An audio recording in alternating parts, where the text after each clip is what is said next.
importante de doenças ginecológicas podem ser tratadas via vaginal. E a doutora Valéria Dória vai explicar para a gente quais são as principais vantagens dessa via de cirurgia.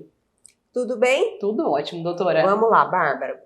A cirurgia vaginal, eu gosto muito. A meu ver, tem grandes vantagens em relação à cirurgia abdominal.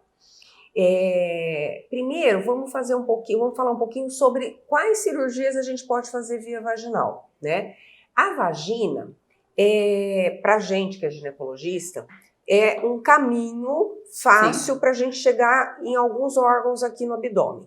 Então, se a gente fizer um acesso via vaginal, a gente entra aqui pela vagina e a gente pode fazer uma incisão nessa região aqui da vagina, chama fundo de saco posterior.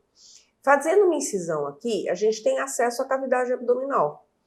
Então, a gente consegue fazer várias cirurgias aqui pela vagina. Por exemplo, se a paciente tem uma gravidez nas trompas e essa gravidez está íntegra, eu consigo fazer via vaginal, se não tiver muito sangue na cavidade, etc.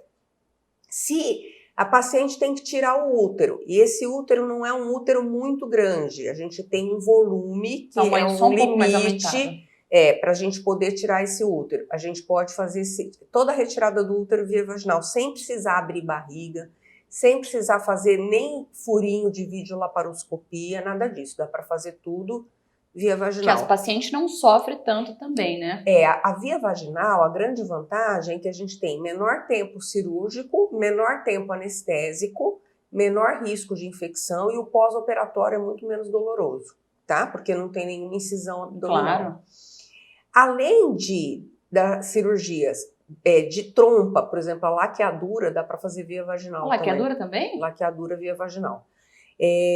Além de retirada de útero, gravidez tubária, laqueadura, a gente pode fazer todas as cirurgias de uroginecologia por via vaginal. Também via vaginal. Então, por exemplo, se a bexiga está caída, a gente faz via vaginal. Se a paciente teve múltiplos partos normais e tem alguma rotura no períneo, nós fazemos via vaginal. Se a paciente tem um prolapso do reto, que é a retocele, podemos fazer via vaginal também. Então, é uma via cirúrgica que é exclusiva dos ginecologistas e que a gente consegue resolver grande parte das patologias do trato genital. Prolapso de bexiga também, né? Também, prolapso de bexiga, de cúpula vaginal, né? Porque quando a gente tira o útero, a gente fica com a vagina e a vagina, com o tempo, ela pode prolapsar. Então, essa vagina, ela pode começar a descer. Isso a gente chama de prolapso de cúpula vaginal. Entendi.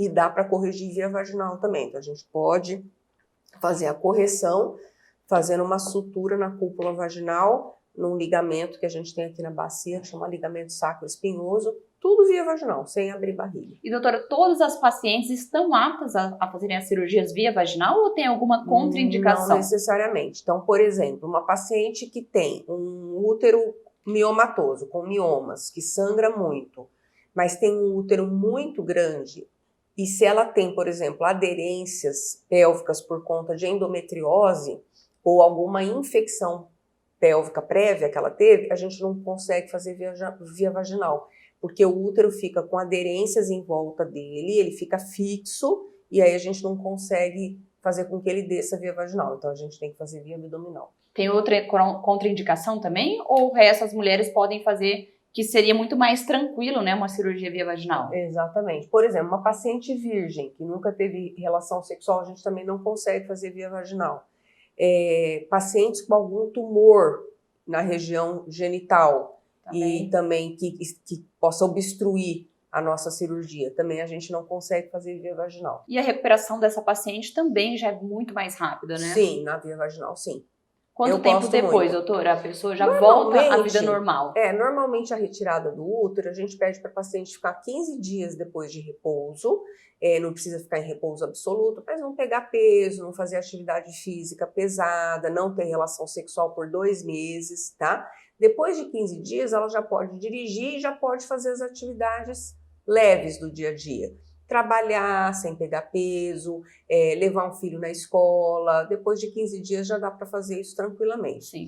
depois de 60 dias, vida normal. E a gente fala que é sempre muito importante essa recuperação, né? Esse Sim. pós-operatório fazer direitinho para não ter dor de cabeça depois, né? Pelo menos 15 dias ficar quietinho em casa, porque a via vaginal, ela engana um pouco. A paciente fala, nossa, eu não tenho nenhum ponto, não tô sentindo dor, não né? tenho que tirar ponto, não tô sentindo dor, mas lá dentro tá cheio de pontinhos, então, de artérias e veias que a gente fez hemostasia, então a paciente nos 15 primeiros dias tem que ficar quietinha para não ter problema. Acho que esse é um dos principais alertas, né, para quem tá assistindo a gente, que as mulheres às vezes não sentem dor, às vezes acham que não tem mais nada, podem fazer voltar à rotina normal da vida, mas lá por dentro já foi tudo mexido. Exatamente. E o que incomoda mais nessas cirurgias normalmente é o acúmulo de gases, então isso faz com que elas fiquem mais quietinhas, né? Tem que usar alguma meia, alguma outra indicação? Não, normalmente a gente já usa um medicamento para prevenção de tromboses. Como são cirurgias rápidas,